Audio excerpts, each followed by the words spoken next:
ओम नमो भगवते वासुदेवाय नमो नमः। आज छठा अध्याय भगवत गीता का, इसके बाद महात्म्य समाप्त हो जाएगा। संत आदि इस अध्याय में सप्ताह यज्ञ की विधि के बारे में बतलाते हैं। वह हमें यह बताते हैं कि इस सप्ताह यज्ञ की विधि यानी 7 दिन के अंदर भागवत को समाप्त करना, ये हमें किन महीनों में करना चाहिए, किन्हें बुलाना चाहिए और किन्हें नहीं बुलाना चाहिए। यह भागवत वैसे तो सभी का कल्याण करने में सामर्थ्य है, परंतु फिर भी हमें कुछ बातों का ध्यान रखना पड़ता है कि इस भागवती कथा को 7 दिनों में समाप्त करने के लिए क्या करें। संत आदि वह 6 महीने बताते हैं जिनके अंदर मोक्ष की प्राप्ति हो जाती है, और मोक्ष की प्राप्ति के लिए इन्हीं 6 महीनों के अंदर आपको सप्ताह यज्ञ की विधि करनी चाहिए। अप्रैल, मई, जून, जुलाई, अगस्त, सितंबर, ये 6 महीने बताए गए हैं जिनके हिंदी में नाम है भाद्रपद, आश्विन, कार्तिक, मार्गशीर्ष, आषाढ़ और श्रावण।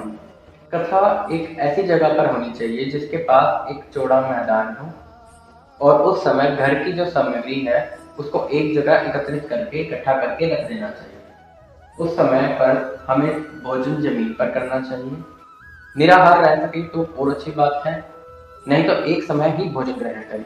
उनमें विरक्त ब्राह्मणों को बुलाकर बैठाएं, आगे की ओर उन्हें यथोचित एक अच्छा स्थान दें और उसके पीछे विशेष प्रबंध करें। जो लोग कथा सुनने के लिए आएंगे उनके लिए श्रीमद् भागवत के प्रवचन में ऐसे पंडितों को नहीं बुलाना चाहिए जो स्त्री लंपट होते हैं, यानी स्त्रियों के पीछे होते हैं या फिर अनेकों धर्मों में पड़े होते हैं, तो ऐसे पंडितों को नहीं बुलाना चाहिए। कथा शुरू करने से एक दिन पूर्व ही व्रत रख लेना चाहिए। उसके बाद भगवान श्री कृष्ण को लक्ष्य मानकर मंत्र उच्चारण करते हुए उनका पूजन करें। उसके बाद उन्हें नमस्कार करें और स्तुति करें। किस प्रकार? करुणा निधान, मैं संसार सागर में डूबा हुआ बड़ा दीन हूँ। कर्मों में मोह रूप ग्रह ने मुझे पकड़ रखा है। आप इस संसार सागर से मेरा उद्धार कीजिए। और इसके बाद धूप दीप जो भी आपके पास सामग्री हो उससे श्रीमद् भागवत की बड़े उत्साह और प्रीति पूर्वक, बहुत मतलब जोश से, विधि विधान से पूजा करें। फिर आपको पुस्तक के आगे नारियल रखकर नमस्कार करना है और बहुत ही खुश होकर इस प्रकार कहना है, श्रीमद् भागवत के रूप में आप साक्षात श्री कृष्ण चंद्र ही विराजमान है। नाथ, मैंने भवसागर से छुटकारा पाने के लिए आपकी शरण ली है। मेरा यह मनोरथ आप बिना किसी विघ्न बाधा के पूरा करें। केशव, मैं आपका दास हूँ। अब कथा को करने का समय क्या है वह सुनिए। कथा को प्रारंभ करना सूर्य उदय के साथ होगा। 3:30 पहर तक कथा चलती रहेगी। अच्छे तरीके से कथा करने के बाद दोपहर में 2 घड़ी कथा को विश्राम रहेगा। उसके बाद कथा फिर से आरंभ होगी। कथा के समय यदि आपको मल मूत्र हो तो उसको काबू में रखें। कथा के समय ना इन पर ध्यान दें, और यदि ऐसा संभव नहीं है तो कृपया भोजन एक ही समय करें। यदि निराहार रह सके, शक्ति हो, तो निराहार 7 दिन रहकर भागवत का सेवन करें। जो पुरुष नियम से कथा सुनता है उसे ब्रह्मचार्य रहना चाहिए। उसे जमीन पर बैठकर भोजन करना चाहिए। काम, क्रोध, मद, मान, मत्सर, लोभ, दम, मोह और द्वेष को तो अपने पास भी फटकने नहीं देना चाहिए। वेद, वैष्णव, ब्राह्मण, गुरु, गो सेवक, स्त्री, राजा, महापुरुष की निंदा बिल्कुल भी नहीं करनी चाहिए। धनहीन, किसी अन्य रोग से पीड़ित, यानी कि उसके पास पैसों का अभाव हो या फिर वो किसी बीमारी से पीड़ित हो, भाग्यहीन हो, बैड लक हो जिसका बहुत ज्यादा, पापी हो जिसका पुत्र ना हो, वह यदि पूरे भाव के साथ इस कथा का श्रवण करता है उसे अवश्य ही अक्षय फल की प्राप्ति होती है। जिस स्त्री की एक संतान होकर रुक गई है और संतान आगे नहीं हो रही है, अथवा जिसका गर्भ गिर जाता हो, यदि वह भी इस कथा को सुने तो उसे भी अक्षय फल की प्राप्ति होती है। इस प्रकार जब सप्ताह यज्ञ समाप्त हो जाए तब श्रोताओं यानी जो सुनने वाले हैं उनको भक्ति पूर्वक पुस्तक देनी चाहिए और उनकी पूजा करनी चाहिए। अब सुखदेव जी कहते हैं कि ये जो भागवत रस है जो भागवत की कथा है इसमें केवल रस ही रस है, क्योंकि जैसे जिस प्रकार आम उसके ऊपर छिलका भी होता है, गुठली भी होती है अंदर, और फिर उसके अंदर रस होता है, परंतु ये भागवत ना कोई इसका छिलका है ना कोई इसका गुठली है, इसमें केवल है तो रस।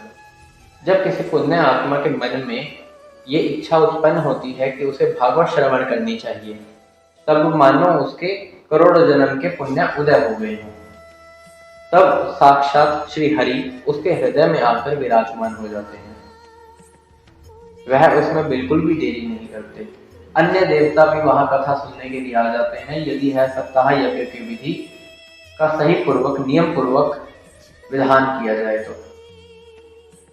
अब सूत जी कहते हैं, जब सुखदेव जी इस प्रकार कह रहे होते हैं, तब बलि, उद्धव, प्रहलाद और अर्जुन सहित साक्षात भगवान श्री कृष्ण सभी के सामने प्रकट हो जाते हैं।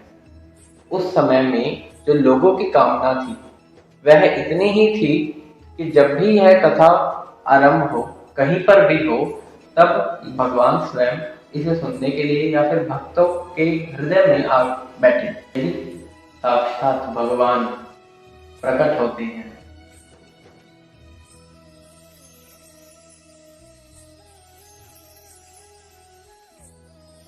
उनका रूप अति सुंदर होगा, श्याम वर्ण उनका शरीर होगा, उनकी झलक आंखों में बस जाएगी।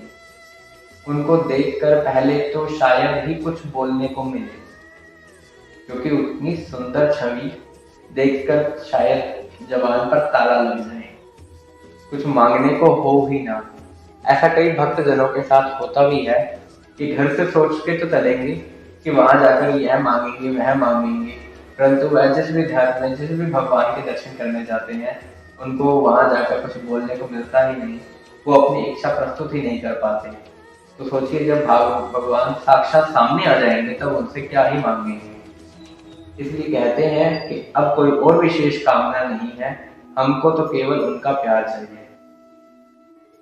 इसको बहुत ही सुंदर लाइनों के अंदर इस प्रकार कहा जा सकता है, नहीं और विशेष कामना है, नहीं और विशेष कामना है,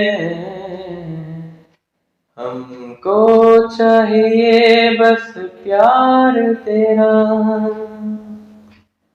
तन पे मन पे धन पे सब पे, तन पे मन पे धन पे सब पे, इस जीवन पे अधिकार तेरा। इसलिए कोई और विशेष कामना है ही नहीं, क्योंकि तन मन धन सब तेरो अर्पण। अब सब भगवान के ही नाम है, तो उनसे क्या ही मांगे, उनसे तो उनसे केवल उनका प्रेम मांगो, यही सही है बस। भगवान बहुत ही प्रसन्न हुए, उन्हें एक विशाल सिंहासन पर बैठा दिया गया। सब लोग उनके सामने संकीर्तन करने लगे। उस कीर्तन को देखने के लिए पार्वती जी सहित महादेव जी और ब्रह्मा जी भी आए। कीर्तन शुरू हुआ। जो प्रहलाद जी थे वो करताल बजाने लगे, उद्धव जी ने झांझे उठा ली, नारद जी वीणा की ध्वनि करने लगे, अर्जुन राग अलापने लगे, इंद्र मृदंग बजाने लगे, और जो संत आदि थे वह जय घोष करने लगे। इन सबके बीच जो भक्ति ज्ञान और वैराग्य है वह नटों के समान नाचने लगे। यह अलौकिक कीर्तन देखकर भगवान प्रसन्न हुए और कहने लगे कि मैं तुम्हारी इस कथा से अत्यंत प्रसन्न हूँ, तो तुम्हारे भक्ति भाव ने इस समय मुझे अपने वश में कर लिया है, अतः तुम लोग मुझसे वर मांगो। भगवान, हमारी यह अभिलाषा है कि भविष्य में जहाँ कहीं सप्ताह कथा हो वहां आप इन पार्षदों के सहित अवश्य पधारें, हमारा यह मनोरथ पूर्ण कर दीजिए। तब भगवान तथास्तु कहकर अंतर्धान हो गए, यानी अपने धाम को चले गए। कीर्तन समाप्त होने के बाद गायत्री मंत्र का जाप करें अथवा विष्णु सहस्त्र नाम का जाप करें। जो विष्णु सहस्त्र नाम जप है, इससे बढ़कर कोई कर्म है ही नहीं। यदि ऐसा किया जाता है तो अर्थ धर्म, काम और मोक्ष।